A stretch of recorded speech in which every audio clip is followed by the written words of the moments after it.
মেলা, নানা রকম অনুষ্ঠান প্রোগ্রামের মাধ্যমে আজও আমরা সামিল হয়েছি।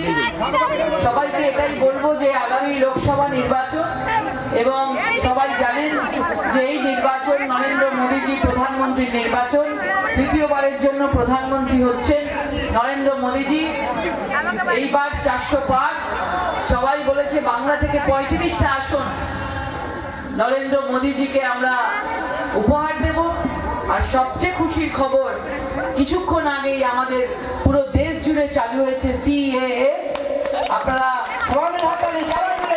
সেই প্রতীক্ষিত সিএএ, সিটিজেনশিপ অ্যামেন্ডমেন্ট বিল, আমরা 4 বছর আগে আজকে পার্লামেন্টে পাস হয়েছিল, আজকে বিজ্ঞপ্তির মাধ্যমে সারা দেশে চালু হয়েছে।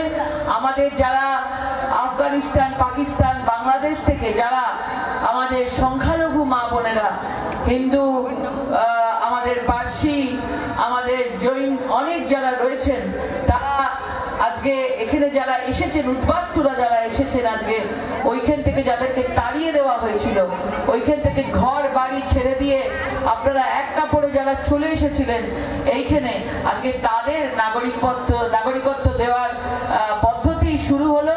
সকলকে অভিনন্দন জানাই, সকলকে শুভেচ্ছা জানাই। আমাদের প্রধানমন্ত্রী সরকার আজকে আমাদের উদ্বাস্তু নাগরিকদের সঙ্গে আমাদের ভারতবর্ষের নাগরিকদেরকে জুড়ে দিল। সুতরাং সবাইয়ের একটা আজকে আনন্দের দিন। প্রধানমন্ত্রীকে ধন্যবাদ জানাবো যে সিএ লাগু করে আমাদের মা বোনেদেরকে যে সম্মান দিয়েছেন, আজকে কংগ্রেসের শাসনে বলুন, আজকে টিএমসির শাসনে বলুন, আজকে এই সিএ নিয়ে তারা প্রচুর প্রতিবাদ করেছে, তারা রাস্তায় নেমেছে। তারা চায়নি যে আমাদের উদ্বাস্তু মা বোনেরা ওপার বাংলা থেকে যারা এসেছিলেন তারা নাগরিকত্ব পাক, এবং রাস্তায় নেমেছিলেন। তারা অনেককে ভুল বুঝিয়েছিলেন যে সবাইকে এনআরসি চালু করা হবে, কিন্তু কেউ এইসব গুজবে কান দেবেন না। আমাদের সিএ মানে আমাদের নাগরিকত্বকে জুড়ে দেওয়া হচ্ছে। আমরা সবাইকে জুড়ে নিচ্ছি, আমরা কাউকে বাদ দিচ্ছি না। ওরা থাকবে রাস্তায়, এসে সবাইকে বলবে বাদ দেবে, এনআরসি করে বাদ দেবে। মনে রাখবেন, যেই কিছু বলতে আসবে সঙ্গে সঙ্গে তাদের প্রতিবাদ করবেন। এটা সিএএ হয়েছে, এটা এনআরসি হয়নি। মানুষকে জুড়ে নেওয়া হয়েছে, মানুষকে বাদ দিয়ে দেওয়া হয়নি। সুতরাং নরেন্দ্র মোদীজির এই সিদ্ধান্তকে স্বাগত জানাই, আমাদের উদ্বাস্তু মা বোনেদেরকে স্বাগত জানাই। আজ তাদের ইতিহাসে একটা বিশাল দিন, ইতিহাসে নাম লেখা থাকবে। যে জিনিস আমাদের নরেন্দ্র মোদীজি, গৃহমন্ত্রী অমিত শাহজি বলেছিলেন, সেই প্রতিশ্রুতি দিয়েছিলেন, আজকে থেকে সেই প্রতিশ্রুতি কার্যকর করলেন।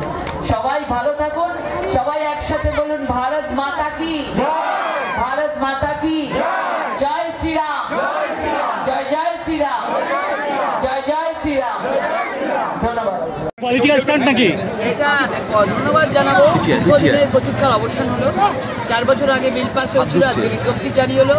সকল যারা উদ্বাস্তু, যারা মতুয়া আমাদের মা বোনেরা রয়েছেন, যারা ওপার বাংলা থেকে অনেক কষ্টে, অনেক অত্যাচার থেকে পালিয়ে এসেছিলেন এতদিন জন্য, তাদের জন্য কোনো কিছু ছিল না। আজকে নরেন্দ্র মোদীজি তাদের নাগরিকত্বের মাধ্যমে আজকে তাদের একটা সম্মান দিয়েছে, আজকে জারি হয়েছে। আমরা খুব খুশি। তারা আজকে আমাদের নাগরিকত্ব পেয়েছে এই ভারতবর্ষে, অন্য কোনো দেশ জায়গা দেয়নি তাদেরকে, আমাদের নরেন্দ্র মোদী দিয়ে দিয়েছে, আমাদের ভারতবর্ষ দিয়েছে। দিদি, ভোটের আগে যে সিএ, তাতে কি মনে হয় ভোটে কোনো প্রভাব পড়বে? কিসের? মানুষ চাইছিল, মতুয়ারা সবাই চাইছিল কবে হবে সিএ, এবং সেটা আজকে হয়ে গেছে। এর জন্য খুব ভালো হয়েছে, ওদের আশীর্বাদ থাকবে নরেন্দ্র মোদীজির মাধ্যমে। তৃণমূল তো বহুদিন ধরে বিরোধিতা করে আসছে। তৃণমূল তো মানে বিভেদের রাজনীতি করে। তারা এতদিন ধরে কি করেছে? কিচ্ছু করে। তারা তুষ্টিকরণের রাজনীতি করে। তারা কখনো চায়নি যে তারা নাগরিকত্ব পাক। তারা তাদেরকে ভোটার হিসেবে শুধুমাত্র ইউজ করে গেছে তাদেরকে। আজকে নরেন্দ্র মোদী তাদেরকে নাগরিকত্ব দিয়ে আজকে তাকে একটা অন্য জায়গায় একটা সম্মান দিচ্ছে, স্থান দিয়েছে। তার মানে এই লতে ওপারে বাংলার কোনো ভয় নেই তো লোকেদের?